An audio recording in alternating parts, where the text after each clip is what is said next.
نحمده ونستعينه ونستغفره ونعوذ بالله من شرور أنفسنا وسيئات أعمالنا من يهده الله فلا مضل له ومن يضلل فلا هادي له وأشهد أن لا إله إلا الله وحده لا شريك له وأشهد أن محمدًا عبد الله ورسوله يا أيها الذين آمنوا اتقوا الله حق تقاته ولا تموتن إلا وأنتم مسلمون يا أيها الناس اتقوا ربكم الذي خلقكم من نفس واحدة وخلق منها زوجها وبث منهما رجالا كثيرا ونساء واتقوا الله الذي تساءلون به والأرحام إن الله كان عليكم رقيبا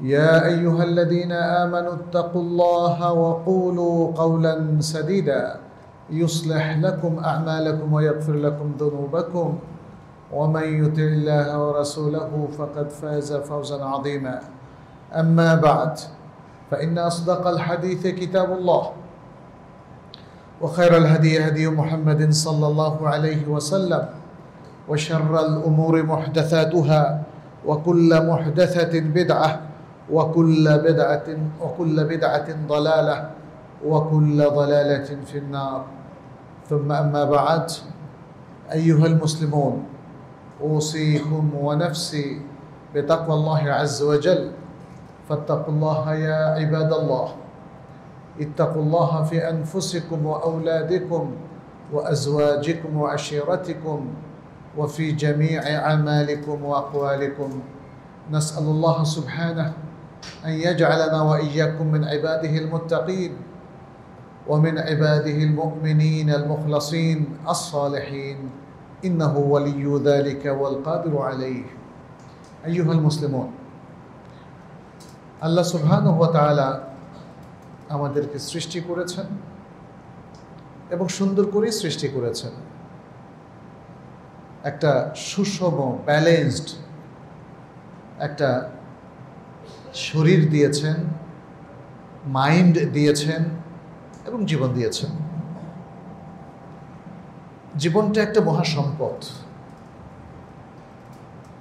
যাতে আমরা জীবনের প্রত্যেকটা জায়গায় সুন্দর সুষমভাবে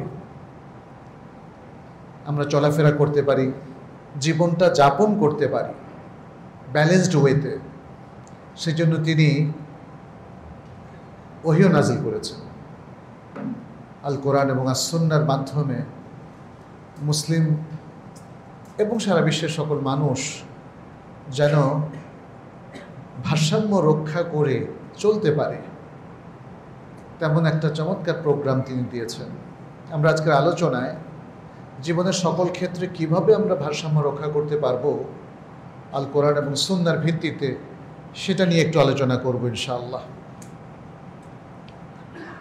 যেহেতু আল্লাহ তাআলা আমাদেরকে দুটো জিনিস দিয়েছেন এক সৃষ্টি এবং দ্বিতীয় হচ্ছে নিয়ম নীতি শরিয়াহ যেটাকে আমরা বলি সৃষ্টির ক্ষেত্রেও কিন্তু তিনি আমাদেরকে অসাধারণ একটা ভারসাম্যযুক্ত চমৎকার সৃষ্টি উপহার দিয়েছেন আমরা আলোচনা সংক্ষিপ্ত করার জন্য অল্প কিছু দলিল এখানে উল্লেখ করব যেমন আল্লাহ সুবহানাহু ওয়া তাআলা তিনি সূরা ৩-এর মধ্যে বলেছেন লাকাদ খলাকনাল ইনসানা ফি আহসানি তাকওয়িম অবশ্যই আমরা মানুষকে অত্যন্ত চমৎকার ভাবে সৃষ্টি করেছি অর্থাৎ তাকে ব্যালেন্স রক্ষা করে সৃষ্টি করেছে প্রত্যেক সুস্থ মানুষের দুটো চোখ দুটো হাত দুটো পা এভাবে যেটাই আপনি দেখেন না কেন খুবই যৌক্তিক এবং সুন্দর আল্লাহ সুবহানাহু ওয়া তাআলা সূরা আল ইনফিতারের মধ্যে বলেছেন আল্লাযী খালাকাকা ফাসাওয়াকা ফাআদালাক তিনি তোমাকে সৃষ্টি করেছেন তোমাকে সুষম করেছেন ফাসাওয়াকা মানে সুষম করেছেন এবং ফাআদালাক একদম সঠিক করে যথার্থ করে দিয়েছেন আল্লাহ মানুষকে সৃষ্টি করে তাকে সুষমও করেছেন, যথার্থ করেছেন। ফলে সৃষ্টির মধ্যে যে ভারসাম্য আমরা দেখতে পাচ্ছি, এটা শুধু মানুষ নয়, বরং আল্লাহর সৃষ্ট প্রকৃতির মধ্যেও সর্বত্র ভারসাম্য আছে। মানুষ যাতে নিঃশ্বাস নিতে পারে, যথেষ্ট পরিমাণ অক্সিজেন এখানে আছে। মানুষ যাতে পৃথিবীতে থাকতে পারে, এজন্য মধ্যাকর্ষণ শক্তি দিয়েছেন। চন্দ্র সূর্যকে সুনির্দিষ্ট একটা নিয়মের মধ্য দিয়ে আবর্তন করিয়ে যাচ্ছেন। সূর্য এবং চন্দ্র কিংবা যে কোনো গ্রহ কিংবা নক্ষত্র আল্লাহর নির্দেশ ছাড়া কখনোই কক্ষচ্যুত হয় না। সব কিছুর মধ্যে একটা চমৎকার ব্যালেন্স আছে। এই মহাশূন্যের মধ্যেও একটা ব্যালেন্স আছে। এত সৃষ্টি যদি আপনি এমনি দেখেন, মনে হয় যেন একটা আরেকটার সাথে তো লেগে যাওয়ার কথা, লেগে যাচ্ছে না। ব্যালেন্স রক্ষা করে চললে, ভারসাম্যতা রক্ষা করে চললে কখনো লেগে যায় না। আপনারা এরোপ্লেনের অ্যাপস আপনি প্লে স্টোর থেকে নামিয়ে দেখেন, একসাথে সারা বিশ্বের সমস্ত প্লেনগুলোকে যখন দেখবেন, মনে হয় যেন একটা আরেকটার সাথে লেগে যাচ্ছে, কিন্তু আসলে কি লাগছে না। কেন? কারণ তারা সায়েন্টিফিক ব্যালেন্সটা রক্ষা করে, অর্থাৎ একটা আরেকটার সাথে যেন না লাগে। ওই ব্যালেন্সটা রক্ষা করার যদি কোনো নিয়ম নীতি তারা ফলো না করতে, তাহলে লেগে যেত। আল্লাহ সুবহানাহু ওয়া তাআলা আমাদেরকে সৃষ্টিগতভাবে ভারসাম্যওয়ালা একজন প্রাণী হিসাবে বা মানুষ হিসাবে আমাদেরকে সৃষ্টি করেছেন। ফলে আমাদের যেমন নির্দিষ্ট সময় খাওয়া, ঘুমানো, কাজ করা, এগুলো ভাগ ভাগ করে দেওয়া আছে। শরীরেরও একটা ঘন্টা আছে বা নিয়ম আছে, ডিসিপ্লিন আছে। সেই ডিসিপ্লিন নিয়ে যারা চলবেন, একটা ভারসাম্যপূর্ণ শারীরিক জীবনযাপন করতে পারবেন। আপনি যদি খাবারে ভারসাম্যহীনতা তৈরি করেন, দেখবেন যে নানা রোগ ব্যাধি চলে আসবে। আপনার কিডনি ফাংশন করবে না, হার্টটা ঠিকমতো ফাংশন নাও করতে পারে, ফুসফুসের মধ্যে প্রবলেম দেখা দিতে পারে। এরকম নানা রকম, যদি আপনি খাবারে ইমব্যালেন্সড হন, আপনি ঠিকমতো না ঘুমালেও আপনি একটা প্রবলেমে পড়বেন।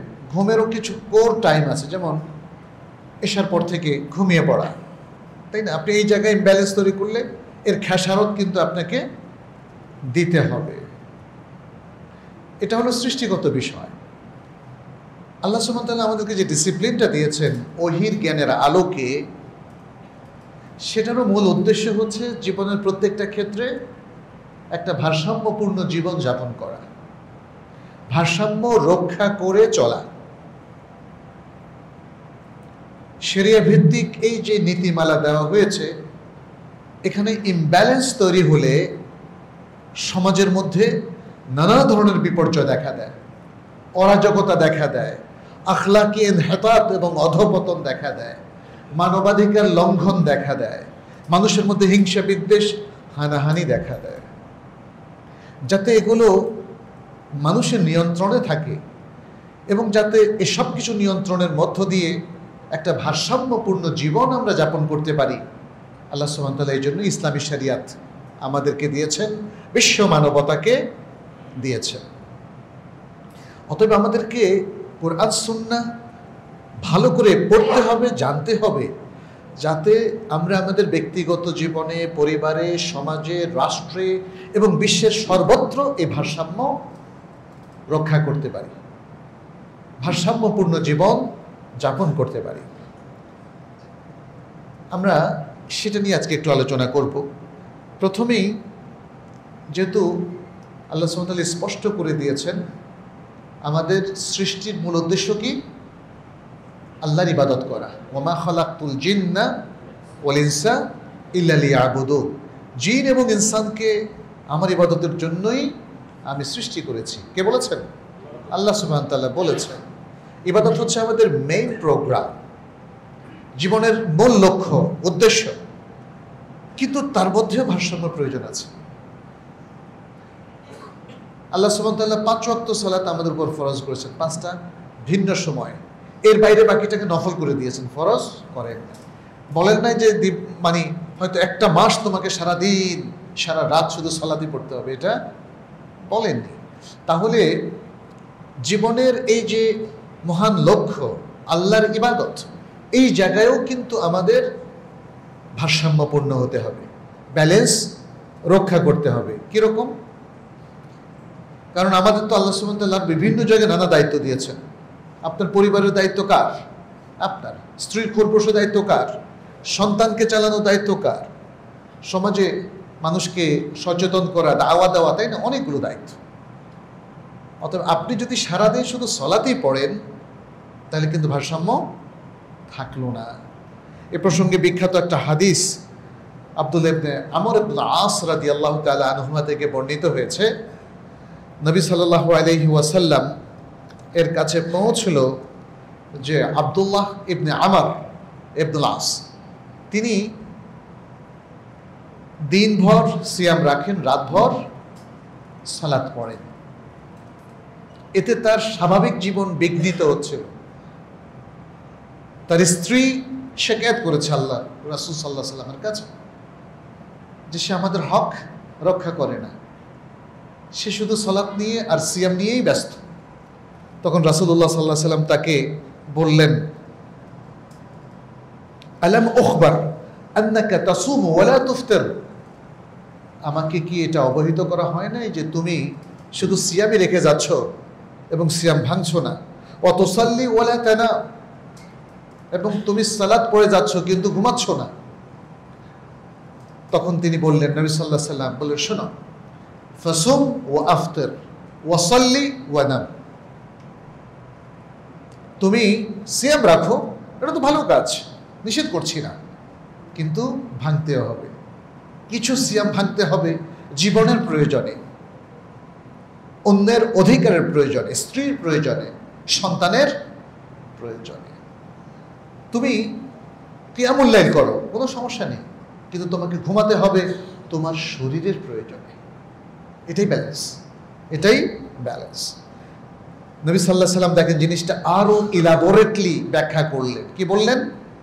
ফাইন্না লিআইনিকা আলাইকা হাদ্দান ওয়া ইন্না লিনাফসিকা ওয়া আহলিকা আলাইকা হাদ্দান,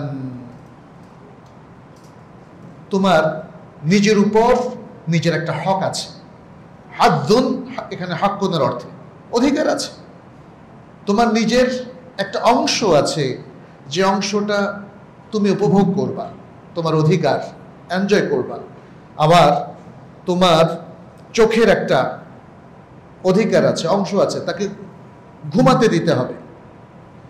তোমার আহাল, পরিবার পরিজনের একটা অধিকার আছে, তার সে অধিকার তোমাকে পূরণ করতে হবে। এটা বুখারীর হাদিস।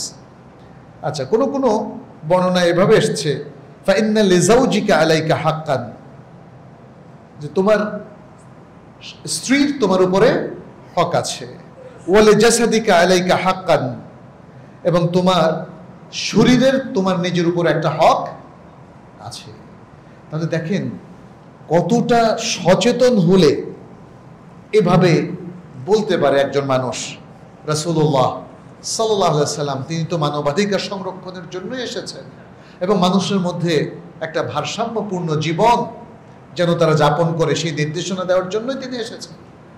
ফলে ব্যক্তি পর্যায়ে, সমাজে কিংবা রাষ্ট্রে কিংবা অন্য যে কোনো জায়গায়, এমনকি রিলিজিয়াস দায়িত্ব পালনেও যদি কোনো ত্রুটি হয়, তিনি সেটা চমৎকারভাবে সংশোধন করে দিয়েছেন এবং নির্দেশনা দিয়েছেন কিভাবে ব্যালেন্স রক্ষা করতে হবে।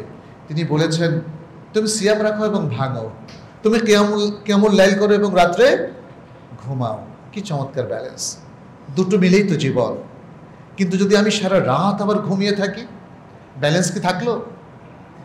আমি সিয়ামের কথা যদি ভুলে যাই, যে আমাকে সিয়াম ভাঙতে বলেছে বাট সিয়ামই রাখলাম না, এমনকি রমাদান মাসেও, ব্যালেন্স কি থাকলো? ঘুমাতে বলেছে তাই বলে ফজর, জোহর, আসর, মাগরিব, এশা 3 ওয়াক্ত ঘুমিয়ে থাকলেন, এটা কি ব্যালেন্স হলো? ব্যালেন্স হলো না। তাহলে দুদিক থেকে আমাদেরকে ব্যালেন্স রক্ষা করতে হবে।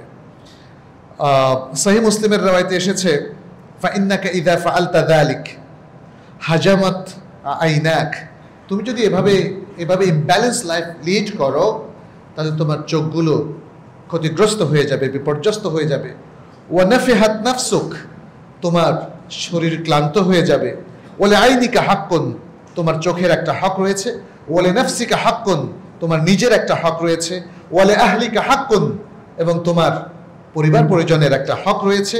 কুম ওয়ানাম ওয়াসুম ওয়া আফতার, এটা মুসলিমের বর্ণনা। তুমি কিয়ামুল লাইল করো এবং ঘুমাও, তুমি সিয়াম রাখো এবং ভাঙো। আচ্ছা, এখানে আরেকটা হাদিস এসেছে বুখারীতে, বিখ্যাত এই হাদিসটা হয়তো আপনারা অনেকেই শুনেছেন। 3 জন ব্যক্তি একবার রাসূলুল্লাহ সাল্লাল্লাহু আলাইহি সাল্লামের বাসায় এসে একটু হাঁকডাক করলো, মুহাম্মদ সাল্লাল্লাহু আলাইহি সাল্লাম আপনি কি বাসায় আছেন নাকি? তিনি তখন বাসায় ছিলেন না। পরে 3 জন দাঁড়িয়ে পড়ে কথাবার্তা শুরু করলো, তারা নিজেদের মধ্যে আলাপ করা শুরু করলো। একজন বলল কি, বলল যে কোথায় মুহাম্মদ সাল্লাল্লাহু আলাইহি সাল্লাম আর কোথায় আমরা? তিনি তো আল্লাহর নবী। গাফারাল্লাহু মা তাকাদ্দামা মিন যামবিহি ওয়া মা তাআখার, আল্লাহ তার পূর্বের পরের সকল পাপকে ক্ষমা করে দিয়েছেন। আমাদের তো আর সেই সুসংবাদটা নাই, তাহলে আমরা কি করব? আমরা একটা কঠিন জীবন যাপন করব। একজন বললেন, কি বললেন? আম্মা আনা ফা ইন্নী উসাল্লিল লাইলা আবাদান, আমি সারা রাত জেগে শুধু সালাত পড়বো আর পড়বো আর পড়বো। আরেকজন কি বললেন? আনা আসুমু দাহরা ওয়ালা উফতির, আমি যুগের পর যুগ সিয়াম রেখেই যাব এবং সিয়াম ভাঙবো না। আর আরেকজন বললেন আম্মা আনা ফাআতাজিলুন নিসা, আমি নারীদের থেকে দূরে থাকবো, বিবাহই করব না। এইটা যত প্রবলেমের মূলে। হ্যাঁ, 3 জন দেখেন 3টা কথা বললেন। নবী সাল্লাল্লাহু আলাইহি সাল্লাম ঘরে আসলেন এবং শুনতে পেলেন যে 3 জন ব্যক্তি এখনো অপেক্ষা করছে এবং তারা এই ধরনের কথা বলেছে। তখন নবী সাল্লাল্লাহু আলাইহি সাল্লাম তিনি তাদের দিকে বের হয়ে আসলেন, বললেন আনতুমুল্লাযীনা কুলতুম কাযা ওয়া কাযা, তোমরা কি সেই সব লোক যারা এরকম এরকম বলেছ? আমা ওয়াল্লাহি ইন্নী লা আখশাকুম লিল্লাহ ওয়া আতকাকুম লাহ ওয়ালাকিন্নী আসুমু ওয়া উফতির ওয়া উসাল্লি ওয়া আরকুদ ওয়া আতাযাওয়াজুন নিসা। বলেন তাহলে শুনে রাখো, আমি তোমাদের মধ্যে আল্লাহকে সবচেয়ে বেশি ভয় করি এবং তোমাদের মধ্যে সবচেয়ে বেশি মুত্তাকি ব্যক্তি, আমি তাকওয়া রক্ষা করি। আমি সিয়াম রাখি এবং ভাঙি, আমি রাতে সালাত পড়ি এবং ঘুমাই, এবং আমি নারীদেরকেও বিবাহ করি। সুবহানাল্লাহ, this is the balance, the role model for the whole human kind. সুবহানাল্লাহ, সারা পৃথিবীর সকল মানুষের জন্যে যিনি আদর্শ ছিলেন, রোল মডেল ছিলেন, তিনি সিয়াম রাখতেন এবং ভাঙতেন। তিনি কিয়ামুল লাইল করতেন এবং রাতে ঘুমাতেন, এবং তিনি নারী সঙ্গ থেকে নিজেকে বিচ্ছিন্ন করেননি। তিনি বিবাহ করেছিলেন এবং তার সন্তান সন্ততিও হয়েছিল। এখানে কোনো বৈরাগ্যবাদ নাই, সন্ন্যাসী সিস্টেমটা ইসলামে নেই। ইসলামের সবচেয়ে গুরুত্বপূর্ণ দিনী ব্যক্তিত্ব ইসলামের বা ইসলামী সমাজের কোর ব্যক্তি, প্রধানতম ব্যক্তি। দিন, ধর্ম কিংবা ধর্মীয় জীবনের নামে সমাজ থেকে, মানুষ থেকে, রাষ্ট্র থেকে বিচ্ছিন্ন হওয়ার কোনো নিদর্শন তিনি রেখে যান নাই, কোনো ইনস্ট্রাকশন অথবা নির্দেশনাও তিনি দেন নাই। দিস ইজ দ্য ব্যালেন্স, এটাই হলো ব্যালেন্স। আচ্ছা, তাহলে আমরা সংক্ষেপে এতটুকু বলবো যে আমাদের ব্যালেন্স প্রথম করতে হবে ইবাদতের মধ্যে। আল্লাহর ইবাদত গুজার বান্দা হয়ে শুধু ইবাদতটাই চালিয়ে গেলেন আর সব জায়গায় ব্যালেন্সড হয়ে গেলেন, এটা ইসলাম অ্যালাউ করে না। আমরা সমাজের মধ্যে বহু রকম ইমব্যালেন্স দেখি, খুব ইবাদত গুজার কিন্তু মানুষের সাথে ব্যবহার ভালো না। ব্যালেন্স থাকলো কিনা? ইবাদত গুজার ঘুষ খায়, ব্যালেন্স থাকলো কিনা? ইবাদত গুজার সুদের সাথে তার সম্পর্ক আছে, অথবা সে অফিসে খুব ভালো, বাসায় কিন্তু জঘন্য, আবার বাসায় খুব ভালো, বাইরের মানুষের সাথে জঘন্য। এটা কিন্তু ব্যালেন্স হলো না। ইবাদত মানুষকে পরিশীলিত করে, আপনি আল্লাহর বান্দা, আল্লাহর ইবাদত করছেন, তাহলে আপনার নৈতিকতায় পরিবর্তন আসছে না কেন? ইবাদত মানুষকে পজিটিভ করে, ইবাদত মানুষকে ইতিবাচক করে, বিনয়ী করে, কারণ আপনি আল্লাহর সামনে নিজেকে পৃথিবীর সবচেয়ে বিনয়ী ভদ্র ব্যক্তি হিসেবে উপস্থাপন করেছেন। তাহলে আল্লাহ বান্দাদের সামনে উদ্ধত আচরণ কেন করবেন? কেন অহংকার এবং দম্ভ আপনাকে মিসগাইড করবে কেন? আপনি তো সকল দম্ভ অহংকার পরিত্যাগ করে আল্লাহর সামনে সেজদা করেছেন। মনে রাখবেন, সেজদা করার চাইতে দলিল ও খার আর কোনো অবস্থা মানুষের জীবনে নাই। আসলে মুশকিল হচ্ছে, আমার মনে হয় আমাদের অধিকাংশ মানুষই সেজদা করতে গিয়ে সে যে নিজেকে কতটা দলিল ও খার করলো এই অনুভূতিটাই নাই। এটাকে একটা রিচুয়াল হিসেবে নিয়েছে। কীভাবে সালাত পড়তে এবং দাঁড়িয়ে রুকু করে সেজদা করা শেষ। নাও, আপনাকে সেজদার মিনিংটা বুঝতে হবে, রুকুর মিনিংটা বুঝতে হবে, এবং আপনি নিজেকে আসলে কোন জায়গায় উপস্থাপন কিভাবে করলেন এটাও বুঝতে হবে। এই বুঝটুকু না থাকলে আসলে ব্যালেন্স আসবে না, বুঝটুকু না থাকলে ব্যালেন্স আসবে না। আমরা দেখি যে আল কোরআনের বক্তব্য আর সুন্নাহর বক্তব্য হচ্ছে সকল ইবাদত মানুষকে পরিশীলিত করে, তাকে মুখলিস বানায়, তাকে মুত্তাকি বানায়, তাকে বিনয়ী বানায়, তাকে কানেত বানায়। সুবহানাল্লাহ, অসংখ্য আয়াত, অসংখ্য হাদিস রয়েছে। আকিমিস সালাতা লিদুলুকিশ শামস, আকিমিস সালাতা লিযিকরি, ইন্নাস সালাতা তানহা আনিল ফাহশাই ওয়াল মুনকার। আল্লাহ সুবহানাহু ওয়া তাআলা এইভাবে উল্লেখ করে দিয়েছেন। এবং সিয়ামের ক্ষেত্রে আমরা দেখি যে তাকওয়া শেখায়, অর্থাৎ পাপ থেকে ঢাল স্বরূপ সিয়াম মানুষকে রক্ষা করে, একটা প্রোটেকশন দেয়। সালাত মানুষকে মুনকার এবং ফাহশা থেকে প্রোটেকশন দেয়। হজ মানুষকে নানা ধরনের আখলাকি সবরগুলো শেখায়, এই যে ইবাদত।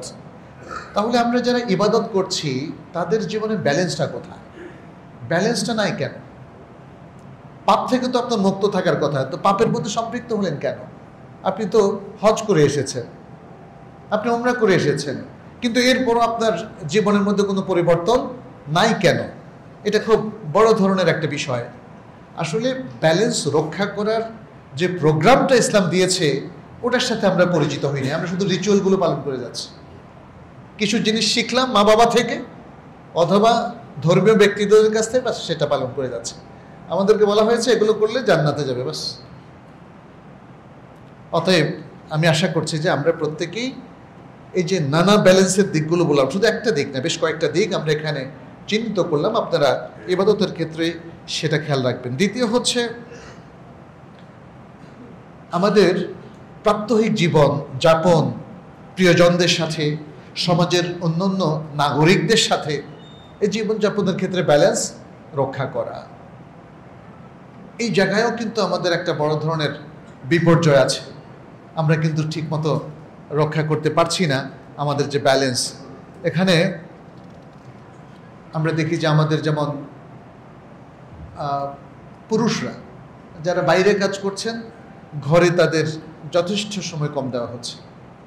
নারীরা তারাও দেখেন রান্না বান্না নিয়ে ব্যস্ত। বাইরের থেকে যখন তার স্বামী আসে সেখানেও দেখা যাচ্ছে যে সে আসার সাথে সাথেই কিন্তু কথা কাটাকাটি হয়ে যাচ্ছে। অধিকাংশ ফ্যামিলিগুলোতে এখন এটা ঘটছে। প্রত্যেকেই একে অপরের দোষ খুঁজে বেড়াচ্ছেন, কাকে কোনখান দিয়ে আটকানো যাবে, হুজ্জত কায়েম করা যাবে। ঠিক একই অবস্থা প্রতিবেশীর মধ্যেও চলছে। জনগণের মধ্যে বিভিন্ন দল মতের গোত্রের মধ্যেও আমরা দেখি একই রকম ব্যালেন্স নেই। অথচ ইসলাম এসেছে কি জন্যে? ওয়াযকুরু নি'মাতাল্লাহি আলাইকুম ইয কুনতুম আ'দাআন ফাআল্লাফা বাইনা কুলুবিকুম ফাআসবাহতুম বিনি'মাতিহি ইখওয়ানা। তোমাদের উপর আমার নিয়ামতকে স্মরণ করো যখন তোমরা ছিলে পরস্পর শত্রু, অতঃপর আল্লাহ তোমাদের হৃদয়ে ভালোবাসা ঢেলে দিলেন, তোমরা হয়ে গেলে পরস্পর ভাই ভাই। ইসলামের প্রত্যেকটা এই যে বিধান দেখবেন যে এগুলো এসেছে আমাদেরকে ঐক্যবদ্ধ করার জন্য। সালাত, এই যে সালাতুল জুমা, সকলে আমরা একসাথে হলাম, এটা তো ঐক্যের প্রতীক। 5 ওয়াক্ত সালাত জামাতের সাথে আমরা আদায় করছি কেন? আদায় করছি কিন্তু বিদ্বেষটা যাচ্ছে না। তাহলে বুঝতে হবে যে এটা কি ঠিক মতো ডায়াগনোসিস করতে পারছি না আমরা, ব্যালেন্সটা আসছে না কেন। দেখবে যে দাঁড়িপাল্লা দিয়ে যখন কেউ কোনো জিনিস মাপে তখন সে ব্যালেন্স রক্ষা করে, না তো ওজন ঠিক হবে না। যদি এই পাল্লায় বেশি থাকে এই পাল্লা থেকে ওই পাল্লায় নিয়ে যায়, অথবা এখান থেকে একটু কমায় রাখে যাতে দুইটা পাল্লা সমান হয়। সে কিন্তু সিম্পলি ডায়াগনোসিস করতে পারছে যে সে যখন দাঁড়িপাল্লা দিয়ে মাপে তখন আসলে সমস্যাটা কি, সমান কেন হচ্ছে না। সমান হওয়া পর্যন্ত সে তার চেষ্টা সংগ্রাম অব্যাহত রাখে। আমরা কিন্তু এই চেষ্টাটা করছি না। আমার প্রতিবেশীর সাথে আমার সমস্যা কি আমি নিজে নাকি আমার প্রতিবেশী? দেখেন, আমি ভাবছি আমার প্রতিবেশী, আমার প্রতিবেশী ভাবছে আমি। স্বামী এবং স্ত্রীর মধ্যে যখন কথা কাটাকাটি হয়, ধরেন সাংসারিক অশান্তি তৈরি হয়, তখন স্বামী ভাবে যত দোষ হচ্ছে স্ত্রীর, আর স্ত্রী ভাবে যত দোষ হচ্ছে স্বামীর। এবং এভাবে জাতির বৃহত্তর সকল পরিসরেও দেখবেন এই ধরনের ইমব্যালেন্স। কেউ কিন্তু ডায়াগনোসিস করে এটা বের করছে না দোষটা আসলে আমার। যদি আমারই দোষ হয় তাহলে তো আমি সংশোধন হয়ে যেতে পারি, আমি সংশোধন হয়ে গেলে তো ব্যালেন্স চলে আসে। এই দোষগুলো অনেক কিছুর ক্ষেত্রে হতে পারে, খুব যৎসামান্য জিনিসের কারণে কিন্তু ইমব্যালেন্স তৈরি হতে পারে। আপনি যদি আপনার আচরণে খারাপ কথা বলেন ইমব্যালেন্স তৈরি হয়ে যাবে। জাস্ট কথার মধ্যে যদি একটা গুতা দিয়ে কথা বলেন ইমব্যালেন্স তৈরি হয়ে যাবে। একটু আক্রমণ করে কথা বললেন ইমব্যালেন্স তৈরি হয়ে যাবে। মানুষের যেমন সমালোচনা করলেন, এই সমালোচনা করারও কিছু নীতিমালা আছে। ব্যালেন্সড ক্রিটিক্স বা সমালোচনাটা হলো কনস্ট্রাকটিভ, যেটা গঠনমূলক, আর ইমব্যালেন্সটা হলো আক্রমণাত্মক। মনে রাখবেন, ইমব্যালেন্সটা হলো আক্রমণাত্মক। এই জন্যে পৃথিবীর সবচেয়ে শান্ত মানুষেরও যদি আপনি সমালোচনা করেন অশান্তভাবে অর্থাৎ আক্রমণাত্মকভাবে, তাহলে সে আর শান্ত থাকবে না, কারণ তার মধ্যে আপনি বিদ্বেষ তৈরি করে দিলেন। ফলে আমাদের এশরা, আমাদের অবস্থানটা কিন্তু আর সুন্দর থাকলো না। অনেক মানুষ মনে করে যে আমি তো হকটাই বলেছি, আমি তো খারাপ কিছু বলি নাই। আপনি একটা গালি দিয়েছেন, আপনি মনে করছেন এই গালিটাও হক। আপনি খুব আক্রমণাত্মকভাবে কথা বললেন, আপনি মনে করছেন ইয়েস ইউ ডিজার্ভ দ্যাট, এটা বলা উচিত আপনাকে, নাহলে আপনার শিক্ষা হবে না। কিন্তু আসলে কিভাবে শিক্ষা দেওয়া যায়? এটা ইমব্যালেন্সড ওয়ে, ভারসাম্যহীন কথাবার্তা, ভারসাম্যহীন আচার আচরণ, এবং এর মধ্য দিয়ে একটা পরিবারও যেমন শান্তিপূর্ণ জীবনযাপন করতে পারে না, একটা সমাজেও মানুষ শান্তিপূর্ণভাবে থাকতে পারে না, কারণ কারোর মধ্যে কোনো ব্যালেন্স নাই। ব্যালেন্স ছাড়া জীবনযাপন, কথাবার্তা, আচার আচরণ, আদান প্রদান, ব্যবসা বাণিজ্য, এভরিথিং। আপনি দেখবেন আমাদের বাজার, এখানে যখন ইমব্যালেন্স তৈরি হয়ে যাবে, এই বাজারটা কিন্তু বড় ধরনের একটা বিপর্যয় সমাজের মধ্যে সৃষ্টি করবে। আমরা দেখি মাঝে মাঝে পেঁয়াজের দাম, চালের দাম, ডিমের দাম, মানে যেগুলো প্রতিদিন আমরা খাই, এগুলোর দাম বেড়ে যায়। আপনি দেখবেন যে এই যে স্টক এক্সচেঞ্জ, ওখানেও হঠাৎ করে স্টকগুলোর দাম বেড়ে যায়, কমে যায়। মনে রাখবেন এটা ইমব্যালেন্সের কারণে হচ্ছে। কোথাও কোনো বিপর্যয় ঘটেছে, আসলে কোথাও কোনো ফাসাদ, কোথাও কোনো সমস্যা তৈরি করা ছাড়া আসলে ইমব্যালেন্স তৈরি হয় না। আর যখনই এরকম ইমব্যালেন্স তৈরি হয়, তখন তার যে ফলাফল, ট্রমাটিক সিচুয়েশন, একটা বড় বিপর্যয় তৈরি হওয়া, এটাও কেউ রোধ করতে পারে না। স্বামী স্ত্রীর মধ্যে যখন এভাবে আচার আচরণগত ইমব্যালেন্স তৈরি হয়, তখন সেটা শেষ পর্যন্ত দেখবেন যে তালাকে গড়ায়, অথবা একজন আরেকজনের উপর হাত তোলে, খুনাখুনি পর্যন্ত হয়ে থাকে। একইভাবে অন্যান্য ক্ষেত্রেও এই ইমব্যালেন্স আমাদের জীবনটাকে অতিষ্ঠ করে ফেলে, সমাজটাকে অতিষ্ঠ করে ফেলে, ঘৃণা বিদ্বেষ আর হানাহানিতে ভরপুর করে দেয়। অথচ ইসলাম তো এগুলোকে রিমুভ করতে এসেছে। সেজন্য এই জায়গায়ও ভারসাম্য আমাদের প্রয়োজন। আচ্ছা, এরপরে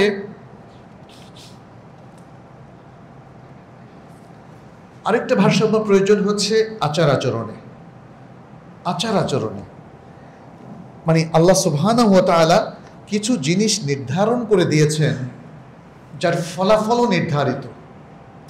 যেমন দুর্ব্যবহার করে কারো কাছে আপনি পপুলার হতে পারবেন, এটা আল্লাহ নির্ধারণ করে দিয়েছে।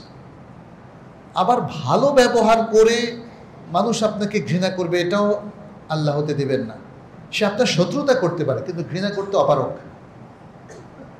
আপনি যাকে সারা জীবনভর যার পাশে দাঁড়িয়েছেন, যাকে হয়তো সাহায্য সহযোগিতা করেছেন, আর্থিক সহযোগিতা দিয়েছেন, সে কিন্তু মন থেকে আপনাকে ভালোবাসবে। কিন্তু পার্থিব কোনো কারণে যদি শত্রুতাও করে, সেটা তো আচরণগত একটা বড় ধরনের ফল্ট, ত্রুটি, কিন্তু সে কিন্তু মন থেকে আপনাকে ঘৃণা করতে পারবে না। যে ভালোবাসা দেয়, সম্প্রীতি দেয়, তাকে অন্যরা আসলে ঘৃণা করতে পারে না, অক্ষম। আবার যে ঘৃণার কাজ করে তাকেও সম্প্রীতি এবং ভালোবাসা দেওয়াটা এটা অসম্ভব, মানুষের নেচারের সাথে যায় না। আল্লাহ তার নবী সাল্লাল্লাহু আলাইহি সাল্লামকে বলেছেন, ফাবিমা রাহমাতিম মিনাল্লাহি লিনতা লাহুম, তুমি আল্লাহর রহমতে তাদের জন্য নরম হয়েছ, সফট হয়েছ। ওয়ালাউ কুনতা ফাযযান গালিযাল কলবি লানফাদ্দু মিন হাওলিক, আর যদি তুমি কঠোর ভাষী এবং কঠোর হৃদয় সম্পন্ন হতে, তাহলে তোমার চারপাশ থেকে তারা সরে যেত। তাহলে আপনার সুলুকের এবং আচরণের, বিহেভিয়ারের বিশাল বড় একটা প্রভাব আছে। এর ব্যালেন্সটা রক্ষা করতে হবে। একজন মানুষ হঠাৎ হাসে আবার হঠাৎ কাঁদে, কিসের আলামত এটা বলেন তো? তাই না? অর্থাৎ সে স্বাভাবিক সেন্সের মধ্যে নেই, হয়তো তার মেন্টাল হেলথে বড় ধরনের প্রবলেম হয়ে গেছে, চিকিৎসা প্রয়োজন।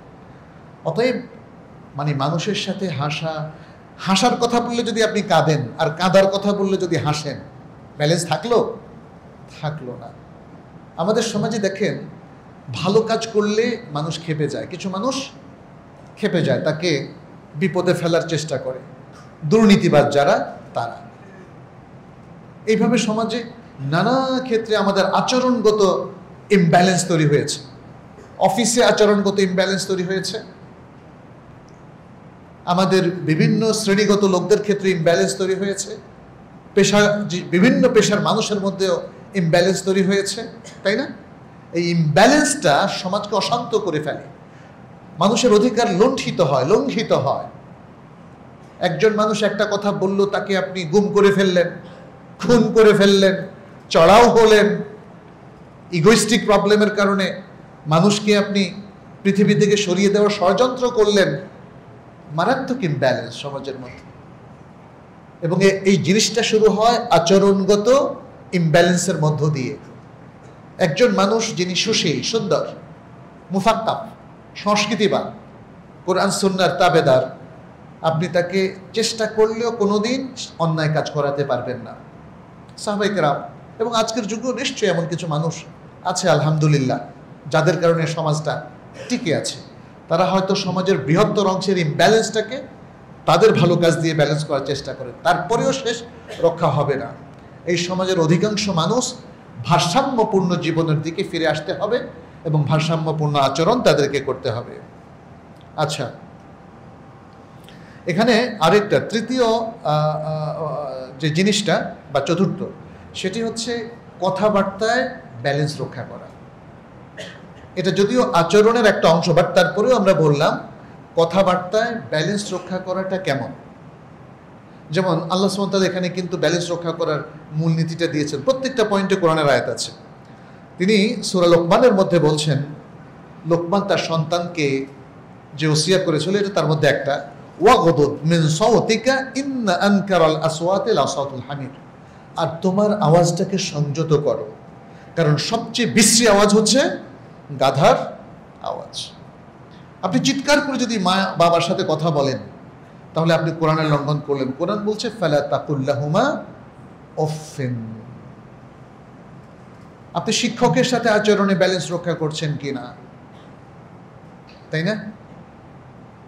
নাকি আপনি শিক্ষকদেরকেও ইগনোর করছেন এবং তাদের সামনে বেয়াদবি করছেন, কটুবাক্য উচ্চারণ করছেন। দেখার বিষয়, আজকের আধুনিক শিক্ষা কিন্তু আমাদের তরুণদেরকে অনেক আদবের বাইরে নিয়ে গেছে, তাই না?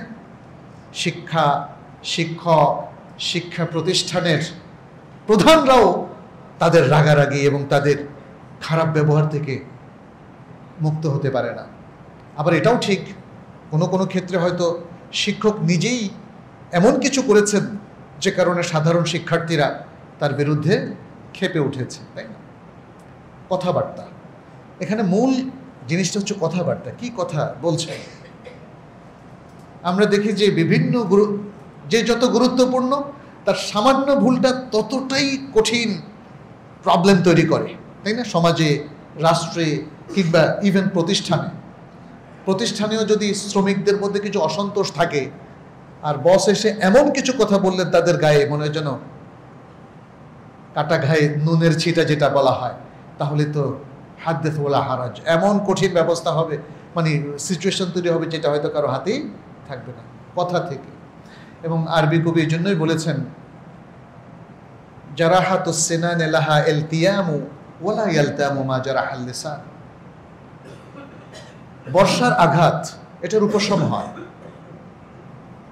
ছুরি দিয়ে কেউ যদি আপনাকে আঘাত করে, এটা কিছুদিন পরে কিন্তু মিলিয়ে যাবে, কারণ মানব দেহ এখানে তার প্রতিষেধক আছে, সেই প্রতিষেধক পেলে সে সুস্থ হয়ে যায়। ওয়ালা ইয়ালতামু মা জারাহাল লিসান। কিন্তু মানুষ জিহ্বা দিয়ে যে আঘাতটা দেয়, এটা আর উপশম হয় না, কথার কষ্ট মানুষ ভুলতে পারে না। ফলে এই জায়গায় আমাদের ব্যালেন্স রক্ষা করতে হবে। সবসময় কথাগুলো সুন্দর করে বলা, ভদ্রভাবে বলা, আঘাত না করা, শালীন সুন্দরভাবে কথাগুলো উপস্থাপন করা, এর মধ্য দিয়ে ব্যালেন্সটা রক্ষিত হতে পারে। একটা ছোট্ট অপরাধের কারণে যদি আপনি আপনার সন্তানকেও গালি দেন, আপনার সন্তান সে কিন্তু আপনাকে সবচেয়ে বেশি ঘৃণা করবে, পৃথিবীর অন্য মানুষের চাইতে আপনাকে বেশি ঘৃণা করবে, কারণ আপনি বদমেজাজি। আমাদের সমাজে আমরা দেখি যে বাবার হাত ধরে যখন ছোট বাচ্চা হাঁটতে থাকে, ও পিছলা খেয়ে পড়ে গেলে বাবা উঠে তাকে আরেকটা কষায় চটকানি দেয়। কোথায় উচিত ছিল তাকে বুকে ধরা, তাই না? এটা আচরণগত ত্রুটি। অথবা খুব কটু কথা বলে, এখানেই আমাদের মূল কথা। বোকা বা গাধা, এরকম নিজের বাচ্চাকে এরকম বাজে কথা বলে, এগুলো ইমব্যালেন্স। সুতরাং শিক্ষক শিক্ষার্থী, স্বামী স্ত্রী, সন্তান বাবা মা সন্তান, পাড়ায় প্রতিবেশী, জনগণ, শাসক জনগণ, প্রত্যেক ক্ষেত্রেই সংযতভাবে কথা বলতে হবে। ওয়াগদুদ মিন সাওতিক, মূলত এটা সংযত কথার একটা নির্দেশনা। আল্লাহ সুবহানাহু ওয়া তাআলা সেই নির্দেশনা আমাদেরকে দিলেন, যেন আমরা এই নির্দেশনা মেনে চলি। আচ্ছা, এখানে দেখেন আরো কিছু কথা আছে, দলিল আছে। নবী সাল্লাল্লাহু আলাইহি সাল্লাম বললেন, ইন্না আবগাদাকুম ইলাইয়া ওয়া আবআদাকুম মিন্নি মাজলিসান ইয়াউমাল কিয়ামাতি আস-সারসারিয়ুন। বললেন যে তোমাদের মধ্যে যারা আমার কাছে সবচেয়ে বেশি ঘৃণিত এবং কিয়ামতের দিন আমার থেকে সবচেয়ে বেশি দূরে বসবে, তারা হলো আস-সারসারুন, যারা বেশি কথাবার্তা বলে, অহেতুক কথাবার্তা যারা বলে, তাদেরকে তিনি মিন করেছেন। যাই হোক, এরপরে ব্যালেন্স রক্ষা করতে হবে আমাদের চলাফেরায়ও।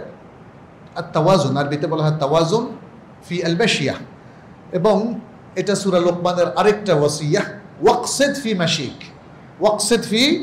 মাশিক, তোমার চলাফেরার মধ্যে তুমি মধ্যম পন্থা অবলম্বন করো। খুব দ্রুত হাঁটবে না, আবার খুব আস্তেও হাঁটবে না, আবার অশালীন ভঙ্গিতেও হাঁটা চলাফেরা করবে না, শালীন সুন্দরভাবে তুমি চলাফেরা করবে। আচ্ছা, এরপরে আমাদের তাওয়াজুন রাখতে হবে বা ব্যালেন্স রাখতে হবে আমাদের জীবিকা উপার্জন এবং তার খরচের ব্যাপারে। এটা বড় একটা জায়গা। এই জায়গায় অধিকাংশ মানুষ ব্যালেন্স রাখতে পারে না। কিভাবে? সে তার উপার্জন কি বৈধভাবে করছে কি না, তাই না? বৈধ উপার্জনটা আপনার জন্য ব্যালেন্সড, কিন্তু আপনি যদি এখানে অবৈধ কোনো টাকা ইনকাম করেন, সেটা হতে পারে ভয়াবহ কোনো অপরাধের মাধ্যমে, হতে পারে কোনো সমাজ বিরোধী লোকদের অন্তর্ভুক্ত হয়ে, অথবা হতে পারে অন্যের সম্পত্তি অন্যায়ভাবে গ্রাস করার মাধ্যমে, এটা ঘুষের তরিকায়ও হতে পারে, অথবা কোনো জমি দখলের মাধ্যমেও হতে পারে। তাহলে ব্যালেন্স তো থাকলো না। আর এই যে ইমব্যালেন্সটা তৈরি হলো, সমাজের মধ্যে ঘুষ বেড়ে গেল, চুরি বেড়ে গেল, দুর্নীতি বেড়ে গেল, জনগণের সম্পত্তি আত্মসাৎ করা বেড়ে গেল, বা মানুষকে ঠকানো, প্রতারিত করা, এগুলো সবই কিন্তু মনে রাখবেন ইমব্যালেন্স। জীবিকার ক্ষেত্রে আপনি আপনার ব্যবসায় যদি মানুষকে প্রতারণা করেন, আপনার ব্যবসা দেখা গেল যে জায়েজ, সিমেন্ট ব্যবসা করছেন কিন্তু প্রতারণা করলেন। আপনি ডিভাইস, ইলেকট্রনিক ডিভাইস যেমন ফোনের ব্যবসা করছেন, কিন্তু যদি এর মধ্যে প্রতারণা থাকে তাহলে কি ইনকামটা হালাল হবে? হবে না। এটা হলো ইমব্যালেন্স। এই ইমব্যালেন্সের কারণে যে কোনো সমাজে, যে কোনো প্রতিষ্ঠানে, যে কোনো জায়গায় যখনই এরকম ইমব্যালেন্স তৈরি হবে, তার ফলাফলও কিন্তু বিপর্যয়, কেউ রোধ করতে পারবে না, ভয়ঙ্কর বিপর্যয় হবে সেখানে। যে সমাজে দুর্নীতি বেশি, সেই সমাজে আসলে মানুষের অধিকার লুণ্ঠিত হয় সবচেয়ে বেশি। ফলে যদি এটা আমরা দেখি যে সারা বাংলাদেশে মানুষ এখন বৈধ ইনকাম করে, মানুষের জীবন প্রাণ ফিরে পাবে না? অবশ্যই।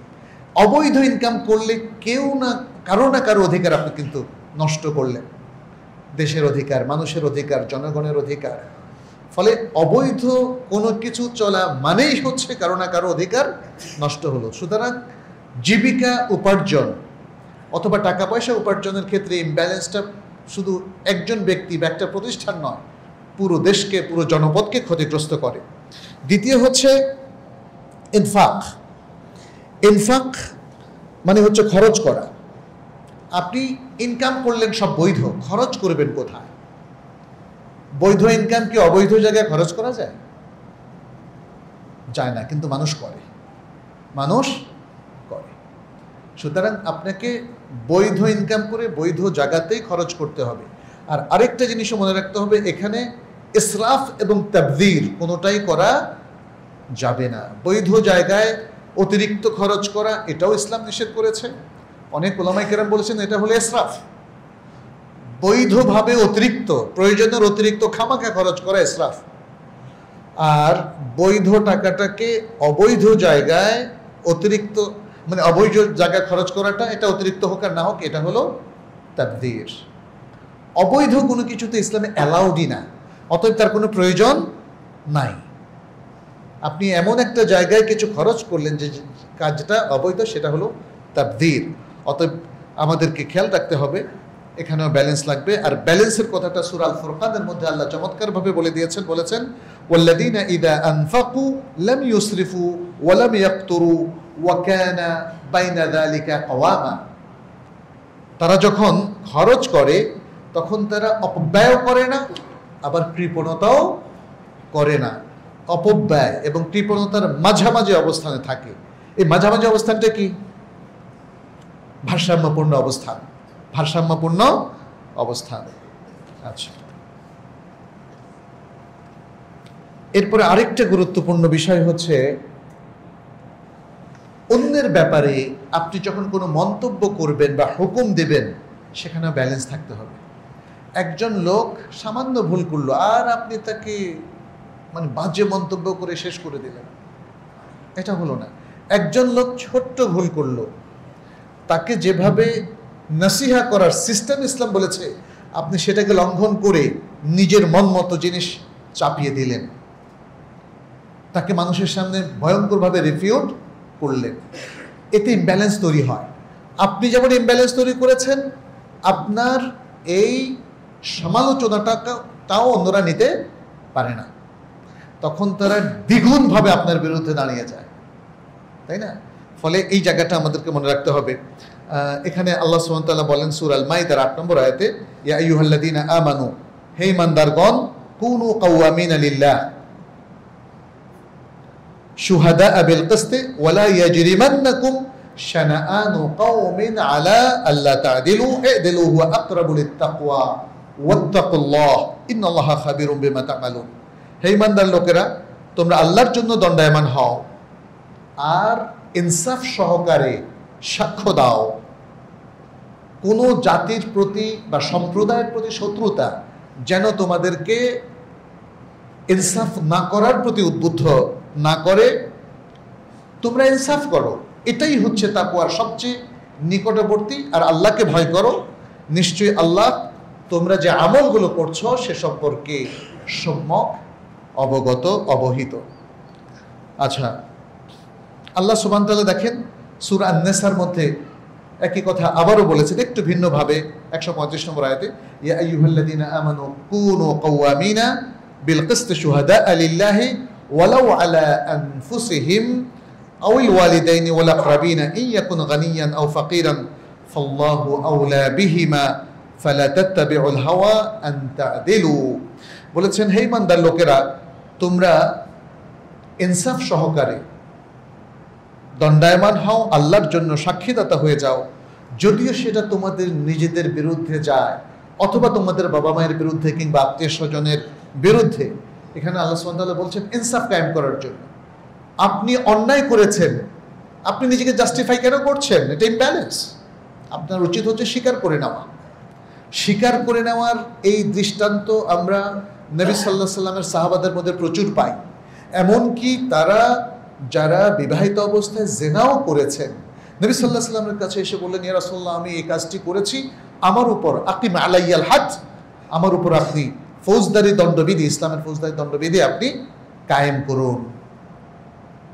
নবী সাল্লাল্লাহু আলাইহি সাল্লাম মুখ ফিরিয়ে নিলেন, আবার বললেন, আবার বললেন, আবার বললেন। চতুর্থবার বলার পরে তিনি নিজের উপর নিজেই সাক্ষী কায়েম করে এতটা আফসোস, এতটা অনুতপ্ত তিনি হলেন, রাসূল সাল্লাল্লাহু আলাইহি ওয়াসাল্লাম শেষ পর্যন্ত তার উপর শাস্তি কায়েম করলেন। ইমরাত জুহাইনা গোত্রের সে মহিলা অথবা গামেদিয়া গোত্রের সে মহিলার কথাও আপনারা জানেন। তার মানে হচ্ছে অপরাধ করবেন, অস্বীকার কেন করবেন? তাহলে আপনাদের কি আখিরাত নেই? আখিরাতের ভয় নেই?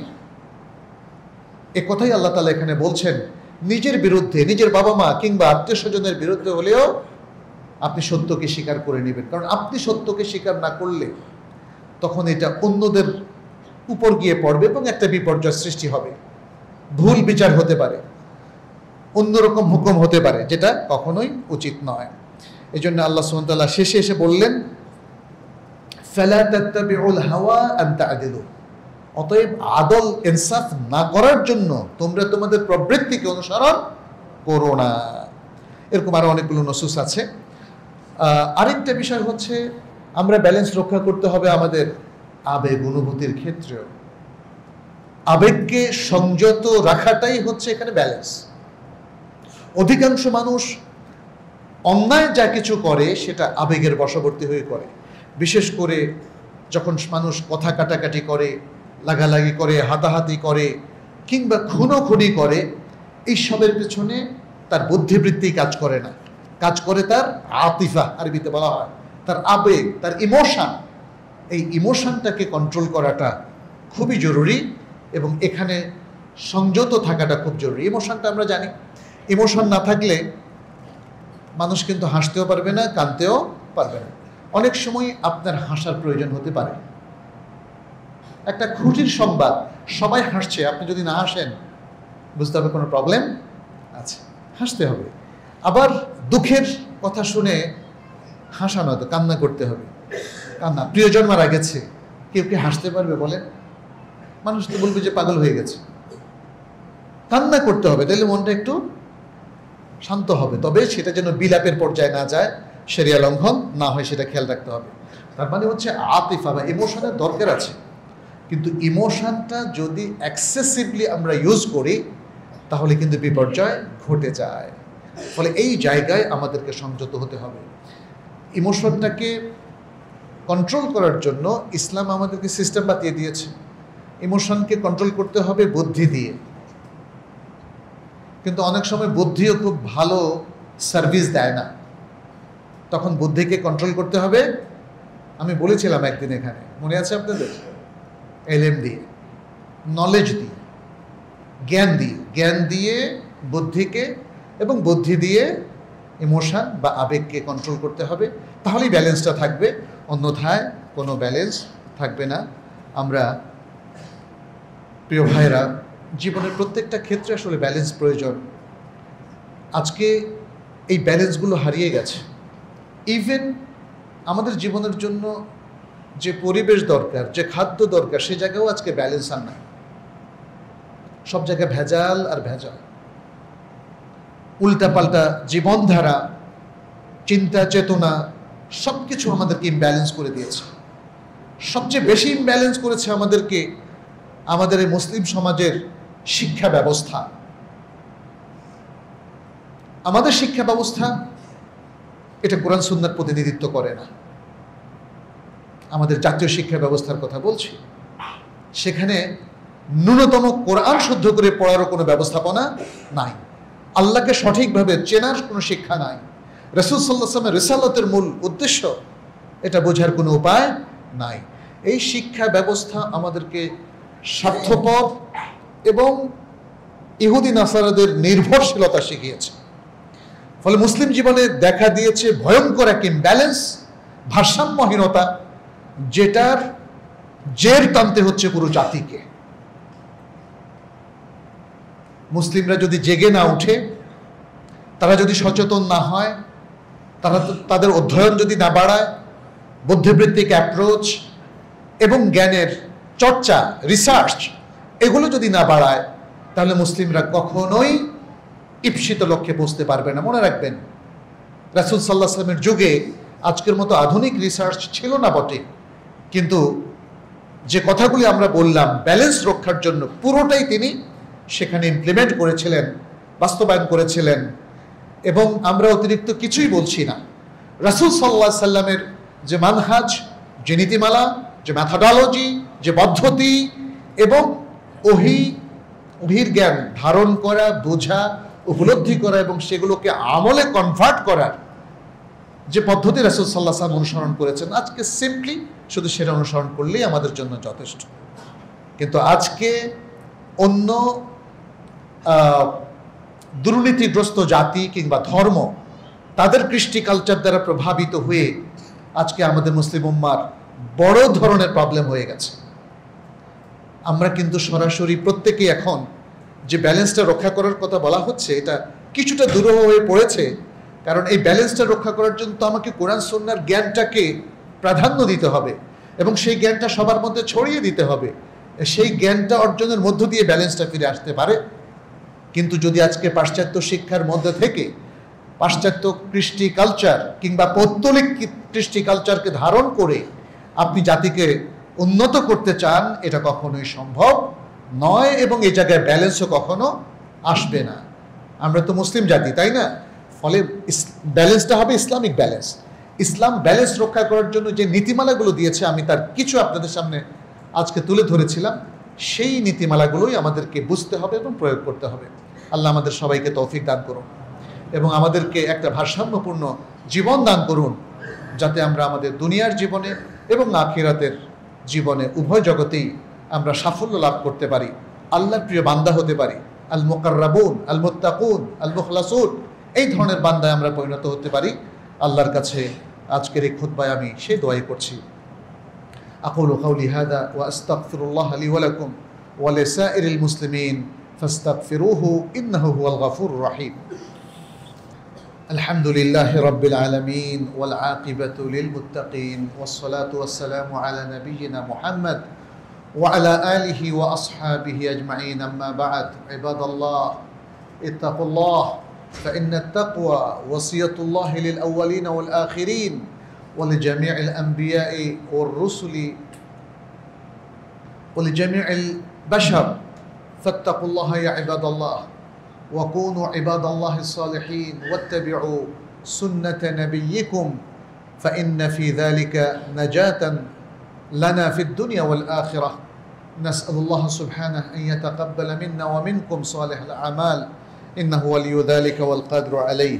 أيها المسلمون, আসুন আমরা জীবনের প্রত্যেকটা ক্ষেত্রে কিভাবে ভারসাম্যপূর্ণ জীবন যাপন করতে পারবো সেটা নিয়ে একটু চিন্তা করি, আমাদের গলত এবং ত্রুটিগুলো খুঁজে বের করি, নিজেদেরকে সংশোধনের জন্য প্রস্তুত করি